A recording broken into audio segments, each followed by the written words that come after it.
Morning students. आज हम लोग स्टार्ट करेंगे केमिकल रिएक्शन और इक्वेशन का दूसरा लेक्चर। इसमें आज का क्लास में सबसे पहला टॉपिक हम लोग डिस्कस करेंगे types of reaction on the basis of balancing. मतलब कि आपने रिएक्शन को संतुलित किया कि नहीं किया, उस आधार पर रिएक्शन जो है वो दो प्रकार का होता है। एक होता है संतुलित अभिक्रिया और एक होता है असंतुलित अभिक्रिया। क्या बोले? संतुलन के आधार पर, क्योंकि रिएक्शन को बांटने का और भी आधार है, ठीक है। इसीलिए ये जो आपने बांटा है ये किस आधार पर है? ये है बैलेंसिंग के आधार पर। कितने प्रकार का? दो प्रकार का। एक है संतुलित अभिक्रिया और एक है असंतुलित अभिक्रिया। संतुलित अभिक्रिया क्या? आप क्या संतुलित करते हैं? सबसे पहली बात कि आपने बोला, जैसे आपने बोला A प्लस सी, ये दोनों मिल करके बन गया C प्लस डी। ओके, तो ये क्या है? ये है हमारा रिएक्टेंट, ये है रिएक्टेंट। और ये क्या है? ये है दोनों हमारा प्रोडक्ट। तो कहता है, रिएक्शन कहता है, यदि रिएक्टेंट में परमाणु की संख्या, यदि नंबर एक में, यदि रिएक्टेंट में परमाणु की संख्या तथा प्रोडक्ट में परमाणु की संख्या बराबर हो तो इसे संतुलित अभिक्रिया कहते हैं। संतुलित अभिक्रिया कहते हैं या संतुलित रासायनिक अभिक्रिया कहते हैं। मेरा क्या कहना हुआ? हमने क्या कहा कि जब कोई भी रिएक्शन होता है तो उसमें न तो नए परमाणु का निर्माण होता है और न ही पुराने परमाणु का नाश होता है। अर्थात परमाणु मतलब नंबर ऑफ एटम्स जो है वो कंजर्व होगा। किसमें? जब कोई भी केमिकल रिएक्शन होगा तो इस दौरान जो एटम्स की संख्याएं हैं वो हमेशा नियत रहेंगी। तो क्या होगा कि यदि नियत रहा तो अगर उसमें आपने नियत कर दिया, मतलब संतुलित है, यदि रिएक्टेंट में परमाणु की संख्या तथा प्रोडक्ट में परमाणु की संख्या बराबर है तो इसे ये हमेशा होगा।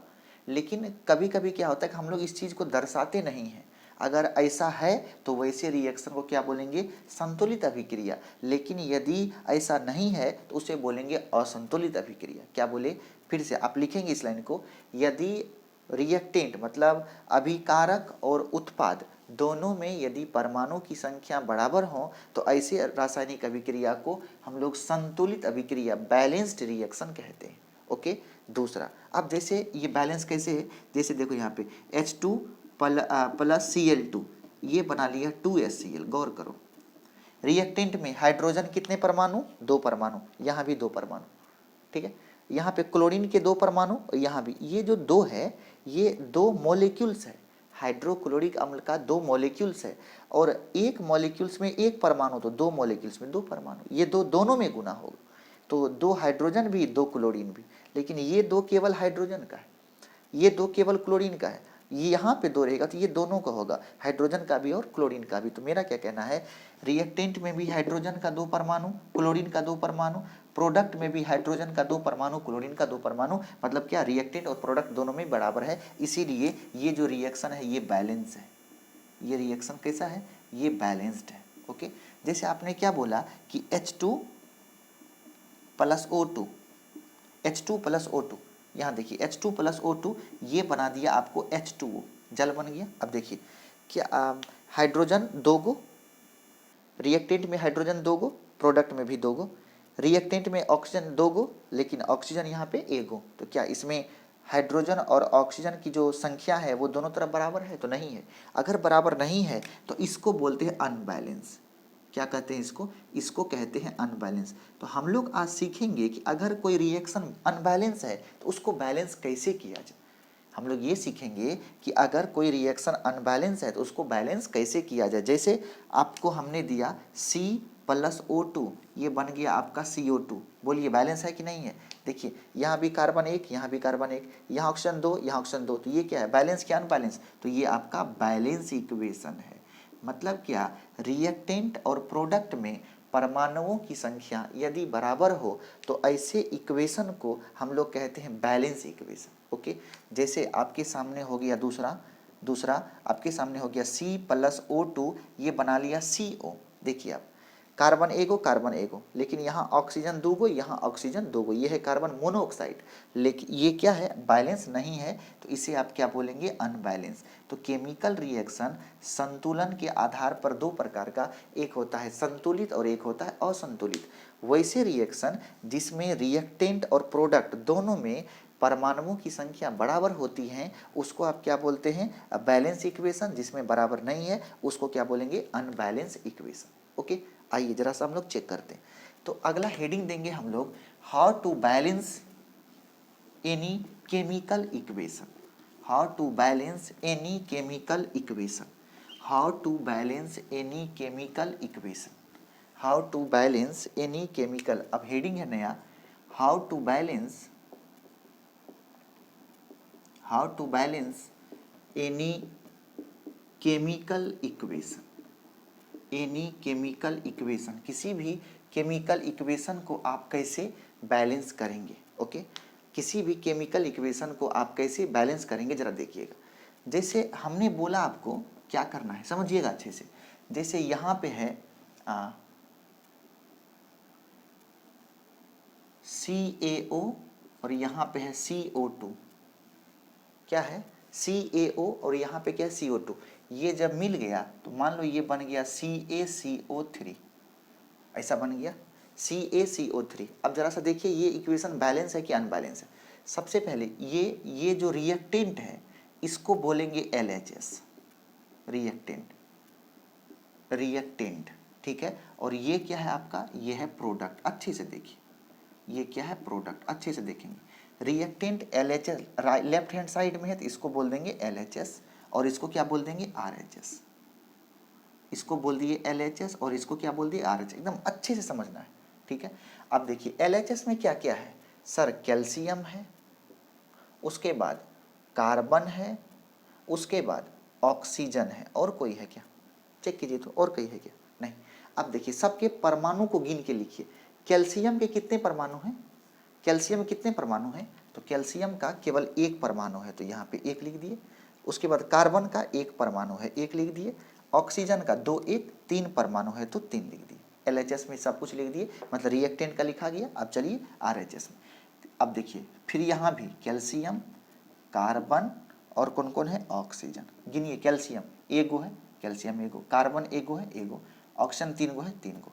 अब देखिए क्या दोनों तरफ जो एटम है, इधर LHS में कैल्शियम, RHS में कैल्शियम, LHS में कार्बन, RHS में कार्बन, LHS में ऑक्सीजन, RHS में ऑक्सीजन, क्या दोनों तरफ बराबर है कि नहीं है। अगर बराबर है तो इसका मतलब ये जो इक्वेशन है वो बैलेंस है।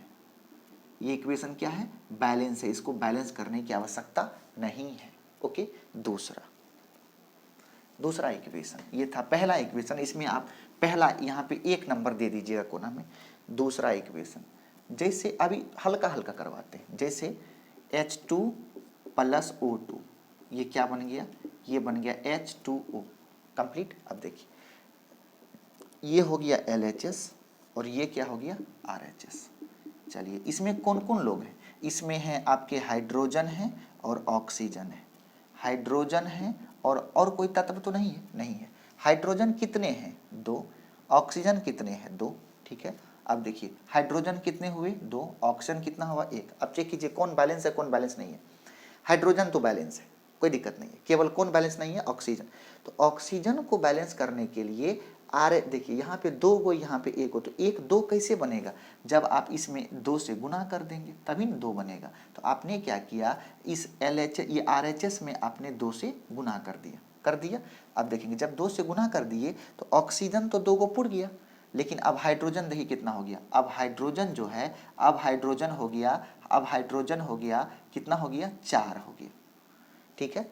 ऑक्सीजन तो बैलेंस हो गया लेकिन हाइड्रोजन अनबैलेंस हो गया, ठीक है। अब देखिए यहाँ पे 4 गो, यहाँ पे 2 गो, तो ये भी 4 कैसे बनेगा, तो जब यहाँ पे 2 से गुना कर दिया जाए, मतलब हाइड्रोजन में कितना से गुना कर दिया जाए, 2 से गुना कर दिया जाए। अब देखिए हाइड्रोजन भी 4 गो, ऑक्सीजन 2 गो, यहाँ भी हाइड्रोजन 4 गो, ऑक्सीजन 2 गो। अब बताइए इस प्रकार ये जो इक्वेशन है अब ये बैलेंस हो चुका, अब ये इक्वेशन बैलेंस हो चुका। अब जो ये इक्वेशन था ये बैलेंस हो चुका। ओके, नेक्स्ट तीसरा, तीसरा इक्वेशन को देखिए। तीसरा मान लीजिए एक इक्वेशन ले लीजिए, जैसे H2 प्लस Cl2, ये जब बना तो ये बन गया HCl, ये बन गया। अब जरा सा ये बैलेंस है कि नहीं ये चेक करते हैं। ये आपका LHS कौन कौन है, हाइड्रोजन है, क्लोरीन है। चलिए हाइड्रोजन कितने, 2, क्लोरीन कितने, 2।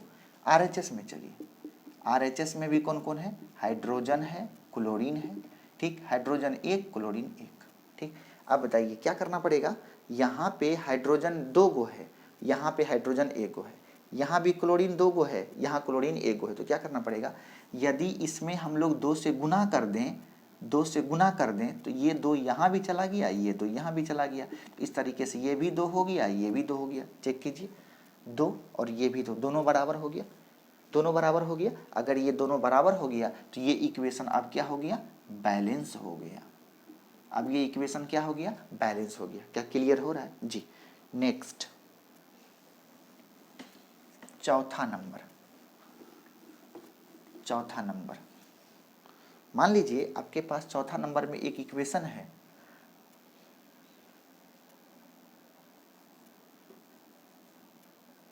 जैसे H2SO4, या एक सिंपल सा इक्वेशन लेते हैं, देखेंगे आप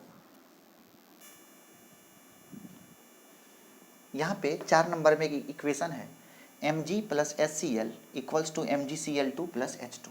देखते हैं इसको बैलेंस कैसे किया जाए। तो सबसे पहले LHS में क्या क्या है, मैग्नीशियम है, हाइड्रोजन है, क्लोरीन है।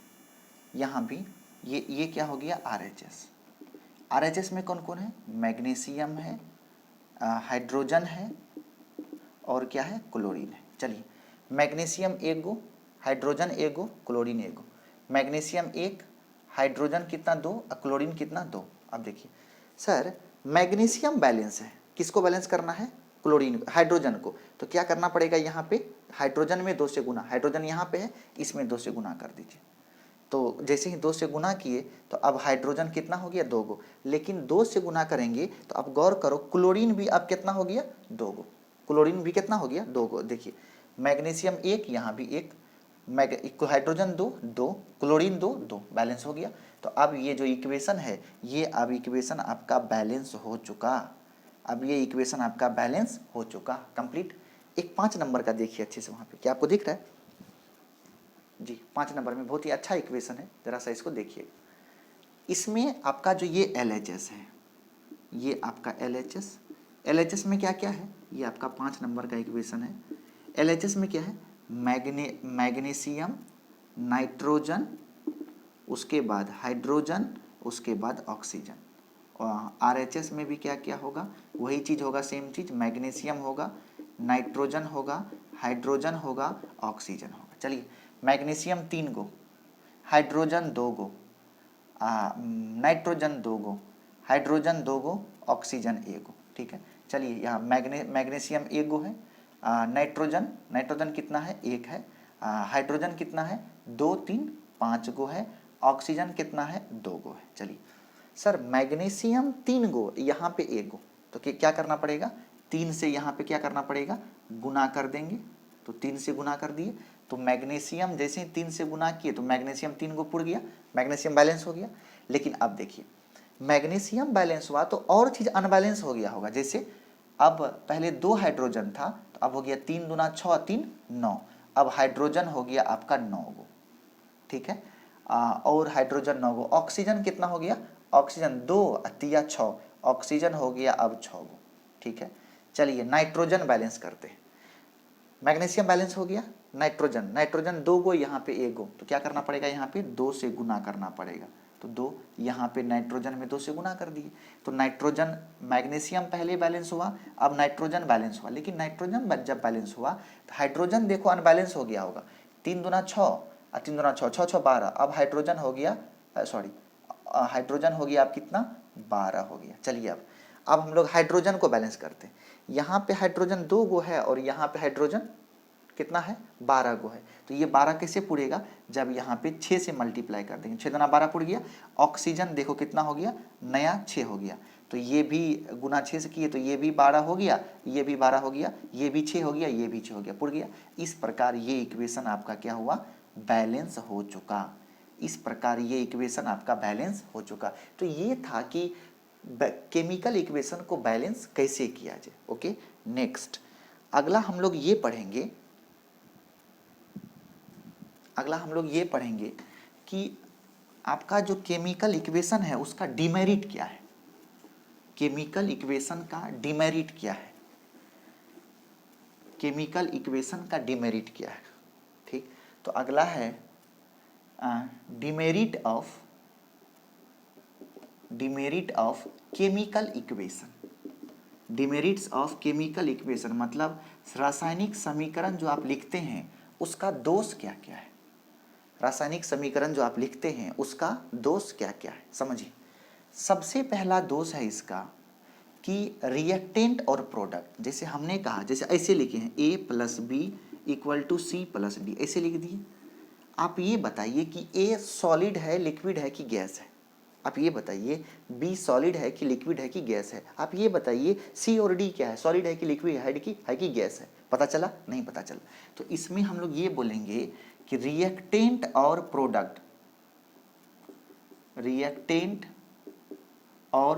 प्रोडक्ट के अवस्था का पता नहीं चलता है। अवस्था का पता नहीं चलता है। अवस्था का पता नहीं चलता है मतलब किस अवस्था में है उसका पता नहीं चलता है। दूसरा हम लोग को ये जानना है, जैसे मान लो A + B ये बन गया C + D, ठीक है। आपको ये बताना है कि बताइए ये जो रिएक्शन है इस रिएक्शन को पूर्ण होने में कितना समय लगेगा। क्या आप बता सकते हैं? आप नहीं बता सकते। रिएक्शन को पूरा होने में कितना समय लगेगा पता नहीं चलता। ठीक है। तीसरा, अब मान लीजिए कोई रिएक्शन कितने वेग से हो रहा है, रिएक्शन का रेट क्या है वो भी पता नहीं चलता। तो क्या बोले, रिएक्शन के दर का पता नहीं चलता।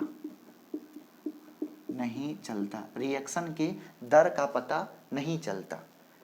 चौथा, रिएक्शन में ऊष्मा निकल रहा है या लग रहा है पता नहीं चलता। मतलब कौन सा रिएक्शन है जिसमें ऊष्मा की आवश्यकता है, कौन सा रिएक्शन है जिसमें ऊष्मा निकल रही है, ये सभी भी रिएक्शन को देख करके पता नहीं चलता। ओके। 5 नंबर में रिएक्शन कितना प्रेशर या टेम्परेचर पर हो रहा है पता नहीं चलता। रिएक्शन जो है वो कितना टेम्परेचर या प्रेशर पर है इस बात का भी पता नहीं चलता। छठा बात ये है हम लोगों के बीच कि रिएक्शन होते समय कितनी मात्रा में रिएक्टेंट और प्रोडक्ट खत्म हुआ ये भी पता नहीं चलता। तो रिएक्शन के दौरान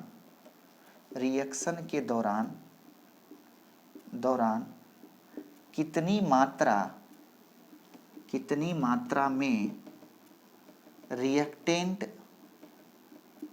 और प्रोडक्ट खपत होता है यह पता नहीं चलता है। मतलब कितनी मात्रा में रिएक्टेंट और प्रोडक्ट खपत होता है यह पता नहीं चलता। तो ये जो है मेन डिमेरिट्स है। तो रिएक्टेंट और प्रोडक्ट के अवस्था का पता नहीं चलता है, रिएक्शन को पूरा होने में कितना समय लगेगा पता नहीं चलता है, रिएक्शन के दर का पता नहीं चलता है, रिएक्शन में ऊष्मा निकल रहा है या लग रहा है पता नहीं चलता है, रिएक्शन कितना प्रेशर या टेम्परेचर पर हो रहा है पता नहीं चलता है, रिएक्शन के दौरान कितनी मात्रा में रिएक्टेंट और प्रोडक्ट खपत हो रहा है इसकी भी पता नहीं चलता है। ये कुछ इंपॉर्टेंट डिमेरिट्स हैं किसके, केमिकल इक्वेशन के। तो इस डिमेरिट को ख़त्म करने के लिए हम लोग कुछ कन्वेंशन लेते हैं, कुछ सुविधा लेते हैं, जल्दी इसको नोट करिए। तो इन सभी डिमेरिट्स को ख़त्म करने के लिए हम लोग कुछ सुविधा लेते हैं, कुछ कन्वेंशन लेते हैं। तो वो कन्वेंशन क्या है, वो एक तरीका क्या है जिससे कि ये डिमेरिट ख़त्म किया जा सके, ज़रा उसकी बात को हम लोग देखेंगे। ठीक है, केमिकल रिएक्शन में को लिखने में क्या कन्वेंशन होगा, जरा सा उसकी हम लोग चर्चा करेंगे। तो देखिए कन्वेंशन क्या है, तो अगला स्टार होगा कन्वेंशन ऑफ केमिकल रिएक्शन। मतलब केमिकल रिएक्शन में क्या क्या सुविधा हम लोग जोड़ रहे हैं उसकी चर्चा करेंगे। तो सबसे पहली बात, सबसे पहला पॉइंट कि रिएक्टेंट और प्रोडक्ट की अवस्था को दर्शाया गया। सबसे पहली सुविधा है कि रिएक्टेंट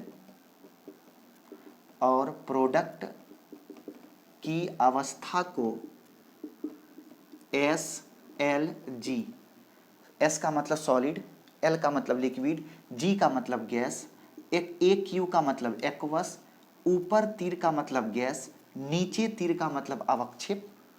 पहले इतना ही रहने देते हैं, ठीक है। सॉलिड, लिक्विड, गैस, AQ का मतलब एक्वस,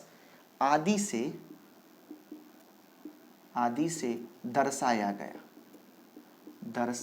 गया, ठीक है। जैसे H2, G का मतलब गैस, Cl2 मतलब गैस, ये बन गया HCl, ये भी गैस, ठीक है।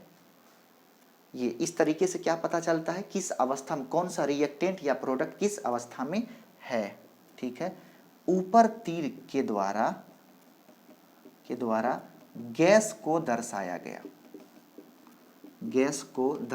गया, अगर ऊपर तीर है तो गैस को दर्शाया गया। तीसरा, नीचे तीर के द्वारा अवक्षेप को दर्शाया गया। अगर नीचे तीर दिया जाता है इसका मतलब क्या बन रहा है, अवक्षेप बनेगा। अगर ऊपर तीर है, जैसे हो गया Zn प्लस H2SO4, ये बन गया ZnSO4 प्लस H2, इसका मतलब हो गया हाइड्रोजन गैस निकला। जैसे हो गया आपके पास NaCl एक्वस प्लस AgNO3, ये बनेगा AgCl2 बन गया प्लस NaNO3 बन गया। ये हो गया आपका नीचे तीर का मतलब प्रेसिपिटेट बन गया। ओके, तो इस तरीके से चौथा पॉइंट है कि इसके द्वारा रिएक्शन की दिशा को बताया गया, ठीक है। उसके बाद पांचवा, यहाँ देखेंगे, यहाँ पे ये डेल्टा, ये ऊपर में जो डेल्टा का चिन्ह दिए हैं, तो डेल्टा का मतलब ऊष्मा दिया जाना को दर्शाया गया। डेल्टा का मतलब क्या हो गया, ऊष्मा दिया जाना को दर्शाया गया। इसका मतलब हो गया कि आपने क्या दिया, उसको ऊष्मा दिया है, उसको आपने हीट दिया है। ओके, जो आपके पास छठा चीज क्या है, छठा चीज जो सबसे इम्पोर्टेंट है, वो छठा चीज ये है कि ये एक साइन है, ऐसा साइन। इस चिन्ह के इस साइन का मतलब होता है कि रिएक्शन जो है ये रिएक्टेंट प्रोडक्ट भी बनेगा और प्रोडक्ट रिएक्टेंट भी बनेगा। इसका मतलब रिएक्शन रिवर्सिबल है, मतलब दोनों दिशा में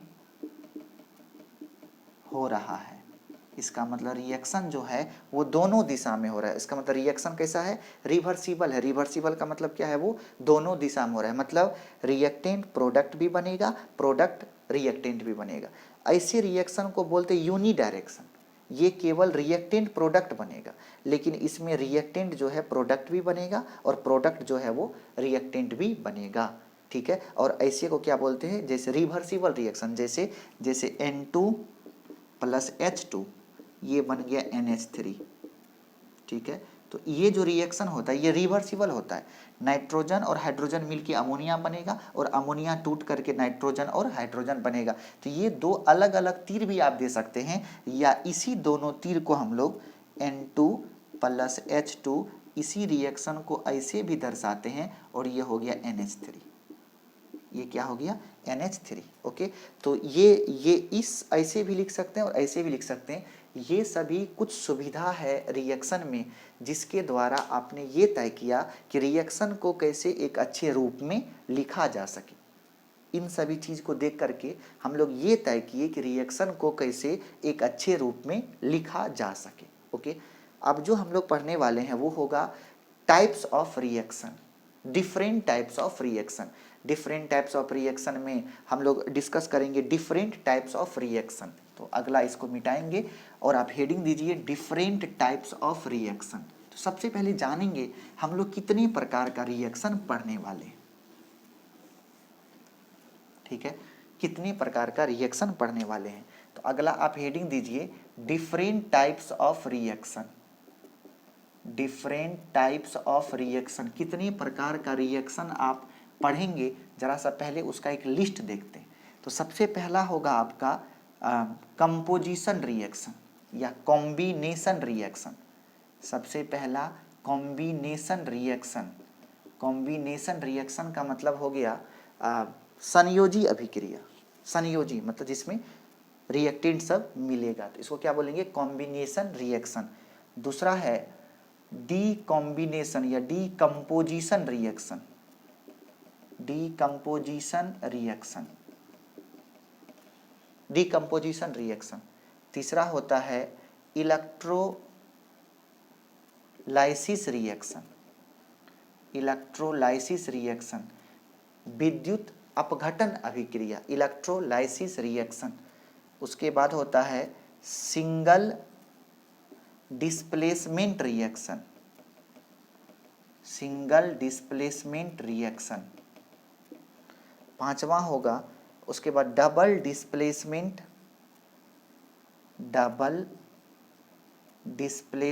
रिएक्शन। Double displacement reaction. छठा हम लोग पढ़ेंगे आपका ऑक्सीडेशन रिएक्शन। Oxidation reaction. सातवां हम लोग पढ़ेंगे रिडक्शन। सातवां रिडक्शन रिएक्शन। सातवां हम लोग पढ़ेंगे रिडक्शन रिएक्शन। आठवां हम लोग पढ़ेंगे न्यूट्रलाइजेशन रिएक्शन। Neutralisation reaction. नौवां हम लोग पढ़ेंगे फोटोसिंथेसिस रिएक्शन। प्रकाश संश्लेषण अभिक्रिया, यह है उदासीनीकरण रिएक्शन। दूसरा है फोटोसिंथेसिस रिएक्शन। 10वां हम लोग पढ़ेंगे इंडोथर्मिक रिएक्शन। Endothermic reaction. 11वां हम लोग पढ़ेंगे एक्सोथर्मिक रिएक्शन। एक्सोथर्मिक रिएक्शन क्या कौन कौन हो गया, तो कॉम्बिनेशन रिएक्शन हो गया, डीकम्पोजिशन रिएक्शन हो गया, इलेक्ट्रोलाइसिस रिएक्शन हो गया, सिंगल डिस्प्लेसमेंट रिएक्शन हो गया, डबल इसको बोलते हैं एकल विस्थापन अभिक्रिया, द्विविस्थापन अभिक्रिया, ऑक्सीकरण अभिक्रिया, अवकरण अभिक्रिया, न्यूट्रलाइजेशन उदासीनीकरण अभिक्रिया, प्रकाश संश्लेषण अभिक्रिया, ये उष्मा शोषी अभिक्रिया, उष्मा क्षेपी अभिक्रिया, और एक अभिक्रिया आप याद रखना, और एक होता है ऑक्सीडेशन, एक होता है रिडक्शन, एक होता है रिडॉक्स रिएक्शन। रेडॉक्स रिएक्शन 12 हो गया रिडॉक्स रिएक्शन। तो रेडॉक्स हिंदी नाम भी है और इंग्लिश नाम भी है। क्योंकि ये दो वर्ड से बना है, रिडक्शन और ऑक्सीडेशन, तो इसीलिए उसका नाम क्या है, रिडॉक्स रिएक्शन। क्या बोले, कॉम्बिनेशन रिएक्शन, संयोजी अभिक्रिया। दूसरा बीओजी अभिक्रिया, मतलब टूटने वाला जो अपघटन, ये हो गया विद्युत अपघटन अभिक्रिया। सिंगल डिस्प्लेसमेंट, एकल विस्थापन अभिक्रिया, द्विविस्थापन अभिक्रिया, ऑक्सीडेशन ऑक्सीकरण अभिक्रिया, यह अवकरण अभिक्रिया, उदासीनीकरण अभिक्रिया, प्रकाश संश्लेषण अभिक्रिया, इंडोथर्मिक, ये उष्मा शोषी अभिक्रिया, उष्मा क्षेपी अभिक्रिया, रेडॉक्स रिएक्शन। ओके, तो ये सभी के सभी जो 12 रिएक्शंस हैं, ये कुछ इंपॉर्टेंट रिएक्शन है जिसको हम लोगों को डिस्कस करना है। ये सभी बहुत ही इम्पोर्टेंट रिएक्शन हैं जिसके बारे में हम सबों को डिस्कस करना है। ये सभी बहुत ही इम्पोर्टेंट रिएक्शन हैं जिसके बारे में हम लोगों को डिस्कस करना है। कौन कौन हो गया, न्यूट्रलाइजेशन रिएक्शन हो गया, उसके बाद आपके सामने है single displacement reaction, double displacement reaction, उसके बाद उदासीनीकरण अभिक्रिया हो गया, ऑक्सीकरण अभिक्रिया हो गया। ये सभी इन सभी टाइप्स के रिएक्शन को हम लोगों को डिस्कस करना है 12 को। एक रिएक्शन आप याद रखिएगा, उसका नाम है प्रेसिपिटेशन रिएक्शन।